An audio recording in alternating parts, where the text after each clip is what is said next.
दोस्तों नमस्कार। ये है मार्गदर्शन फॉर सिविल सर्विसेज। मैं अनुराग चौधरी। दोस्तों आज की वीडियो में प्रस्तुत है सिविल सेवा परीक्षा की तैयारी करने वाले अभ्यर्थियों के लिए महत्वपूर्ण डॉक्टर विजय अग्रवाल द्वारा लिखित पुस्तक आज़ादी की कहानी का अध्याय 4 आंदोलन का ठहराव। इस पुस्तक में अत्यंत ही सरल तथा रोचक तरीके से भारतीय स्वतंत्रता आंदोलन के विभिन्न पहलुओं का विश्लेषण किया गया है ताकि आप आसानी से भारतीय स्वतंत्रता आंदोलन को समझ सकें। आइए शुरू करते हैं आज़ादी की कहानी का अध्याय 4 आंदोलन का ठहराव। सन 1857 के प्रथम स्वतंत्रता संघर्ष ने अचानक ब्रिटिश सरकार की आंखें खोल दी। इंग्लैंड की सरकार इस विद्रोह से अचानक चैतन्य हो उठी और उसने भारत में अपने साम्राज्य को सुदृढ़ बनाने के लिए कुछ महत्वपूर्ण परिवर्तन किए। इनमें सबसे पहला और महत्वपूर्ण कदम यह था कि ब्रिटेन की संसद ने एक अधिनियम पारित किया।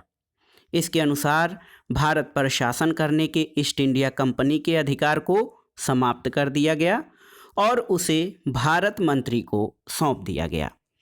इसका मतलब ये हुआ कि अब भारत पर एक व्यापारी संस्था का शासन न होकर ब्रिटेन की संसद का शासन हो गया।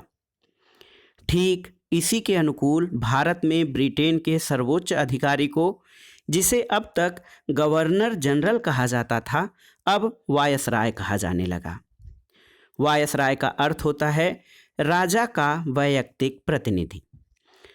तीसरे यह कि अंग्रेजों को लगा कि सन 1857 का विद्रोह इसलिए हुआ क्योंकि अंग्रेजी सत्ता भारतीयों की परंपरा और रीति रिवाजों में हस्तक्षेप करने में लगी थी, जो कि भारतीय जनता को पसंद नहीं आया।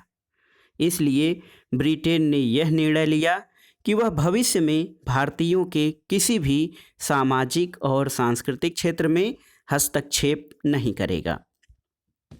इन बिंदुओं के अतिरिक्त अंग्रेजों ने कुछ अन्य कदम भी उठाए, जैसे प्रांतीय सरकारों का गठन किया और उन्हें स्वायत्तता दी गई।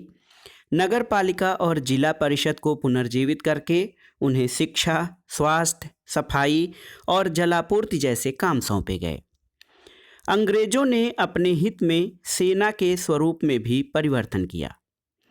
उनको ऐसा लगा कि सन 1857 का सैनिक विद्रोह इसलिए हुआ क्योंकि सेना में भारतीयों की संख्या ज़्यादा थी। अब उनका प्रयास रहा कि यूरोपीय और भारतीय सैनिकों के परस्पर अनुपात को अपने पक्ष में रखा जाए, साथ ही यूरोपीय फौजों को महत्वपूर्ण स्थानों पर रखा जाए। अंग्रेजों ने अपनी भारतीय सेना का संगठन फूट डालो और राज करो की नीति के आधार पर किया। अब फौज में भर्ती करते समय जाति, क्षेत्र और धर्म के नाम पर भेदभाव किए गए। कई रेजिमेंट जाति, क्षेत्र और संप्रदाय के आधार पर बनाई गईं, जैसे सिख रेजिमेंट, गोरखा रेजिमेंट और पठान रेजिमेंट। अंग्रेजों ने भारतीय रियासतों के प्रति भी अपने दृष्टिकोण को बदला। सन 1857 के विद्रोह के समय कई रियासतों ने अंग्रेजों का साथ दिया था। इसे देखते हुए अंग्रेजों ने यह घोषणा की कि भारतीय शासक यदि किसी को गोद लेकर अपना उत्तराधिकारी बनाना चाहें तो उसे मान्यता दी जाएगी। यह भी कहा गया कि किसी भी रियासत के इलाकों पर अंग्रेजी सरकार कब्जा नहीं करेगी। अंग्रेजों की यह एक चालाकी से भरी नीति थी जिससे भविष्य में उनको फायदा पहुंचा। 20वीं शताब्दी के प्रारंभ में जब स्वतंत्रता आंदोलन ने जोर पकड़ा तो अंग्रेजों के द्वारा उपकृत कई देशी रियासतों ने इस स्वतंत्रता आंदोलन के विरुद्ध अंग्रेजों का साथ दिया। सन 1857 के विद्रोह में अंग्रेजों ने हिंदुओं और मुसलमानों के बीच जो एकता देखी, उससे उनके कान खड़े हो गए। इसलिए उन्होंने इसके तुरंत बाद हिंदू और मुसलमानों के बीच फूट डालकर राज करने की नीति का सहारा लिया। विद्रोह के तुरंत बाद अंग्रेजों ने मुस्लिम विरोधी नीति अपनाई और उन्हें दंड दिया। साथ ही हिंदुओं को अपना प्रिय पात्र घोषित किया। कुछ ही वर्षों बाद सन 1870 में अंग्रेजों ने अपनी इस नीति को उलट दिया और वे उच्च तथा मध्यम वर्ग के मुस्लिमों को राष्ट्रीय चेतना के विरुद्ध उकसाने का काम करने लगे। अंग्रेजों को यह भी लगा कि जनता को शिक्षित करने में प्रेस की भी भूमिका रही है और यह बात झूठ भी नहीं थी। राजा राम मोहन राय, ईश्वर चंद्र विद्यासागर, दादा भाई नौरोजी, न्यायमूर्ति राणा डे, सुरेंद्र नाथ बनर्जी, लोकमान्य तिलक, लाला लाजपत राय तथा बिपिन चंद्र पाल जैसे राष्ट्रीय नेताओं द्वारा निकाले जा रहे समाचार पत्र सरकारी नीतियों की पोल खोलकर जनता को शिक्षित करने का काम कर रहे थे। इससे पूरे देश में एक राष्ट्रीय चेतना पैदा हो रही थी। इसको नियंत्रित करने के लिए पहली बार सन 1878 में वर्नाकुलर प्रेस एक्ट पास करके भाषाई समाचार पत्रों की स्वतंत्रता को दबाने की कोशिश की गई, लेकिन इसके विरुद्ध इतनी जोरदार आवाज़ उठी कि सन 1882 में इसे रद्द करना पड़ा।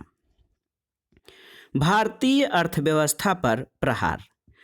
दोस्तों, ब्रिटिश सरकार ने एक ऐसी आर्थिक नीति अपनाई थी जिससे भारतीय अर्थव्यवस्था का परंपरागत स्वरूप न केवल बदल गया था बल्कि कहना चाहिए कि चरमरा ही गया था। भारतीय अर्थव्यवस्था एक प्रकार से औपनिवेशिक अर्थव्यवस्था में परिवर्तित हो गई थी। शहर में रहने वाले हस्तशिल्पियों की आर्थिक स्थिति अचानक खराब हो गई थी, क्योंकि उन्हें इंग्लैंड में मशीन से बने हुए सस्ते कपड़ों का मुकाबला करना पड़ता था। जहां तक ग्रामीण हस्तशिल्पियों का सवाल था, रेलवे का विकास होते हुए उनकी भी बर्बादी की शुरुआत हो गई, क्योंकि अब ब्रिटेन में बनी वस्तुएं दूर दराज के क्षेत्रों तक पहुंचने लगीं। नतीजा ये हुआ कि सूती कपड़ों के साथ साथ रेशमी और ऊनी वस्त्रों के उद्योग को भी बहुत धक्का पहुंचा। इसके साथ ही लोहा, मिट्टी के बर्तन, धातु, कागज, शीशा तथा रंगाई जैसे उद्योगों की भी हालत दयनीय हो गई।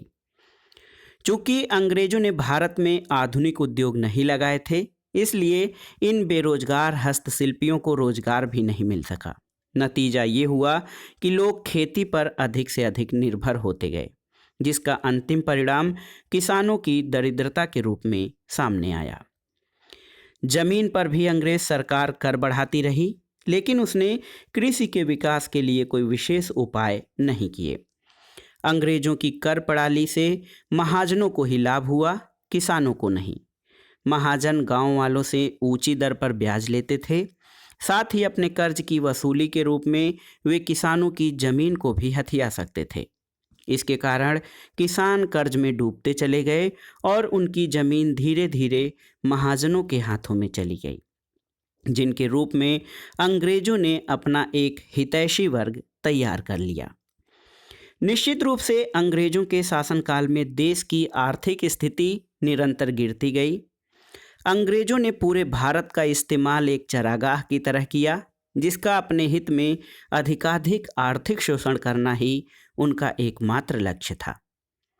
उनकी नीतियों के कारण गांव के लोग तबाह हो ही रहे थे, लेकिन इस तबाही को और बढ़ा दिया लगातार पड़ने वाले अकालों ने। सन 1860-61 में पहला बड़ा अकाल पश्चिम उत्तर प्रदेश में पड़ा था, जिसमें करीब 2 लाख लोगों के मरने का अनुमान है। ठीक इसके बाद सन 1865-66 में ओडिशा, बंगाल, बिहार और मद्रास अकाल की चपेट में आए और करीब 20 लाख लोगों को अपने जीवन से हाथ धोना पड़ा। सन 1868 से 70 में पश्चिमी उत्तर प्रदेश, मुंबई और पंजाब में जो अकाल पड़ा, उसमें अनुमानतः 14 लाख लोग मारे गए।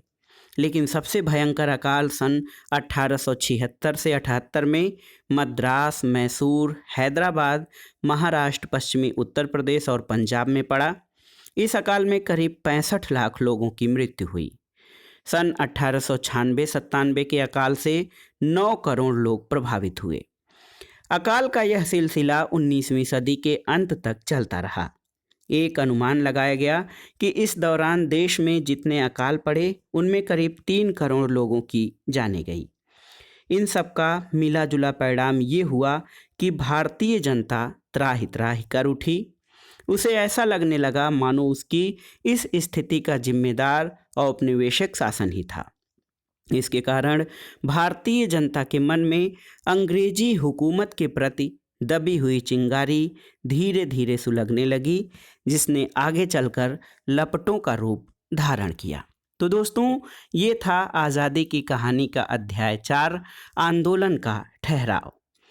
इसका अगला अध्याय अगले वीडियो में। तब तक के लिए हमारे चैनल से जुड़े रहें।